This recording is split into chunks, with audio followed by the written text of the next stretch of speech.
demolició.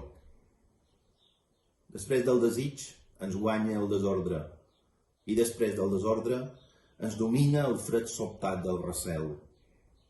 L'iris agitat pel gest més oscur, l'anatomia deformada pel besllum i el grop trement que rondina batets ferotges de fel són gravetat excessiva, un pes de cruïlla i falta.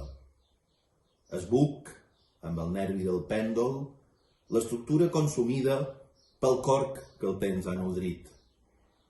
Els meus peus descalços, sobre els vidres esbocinats pel cansament, els talls sagnen i a les parets tremoloses dels records deixen senyal.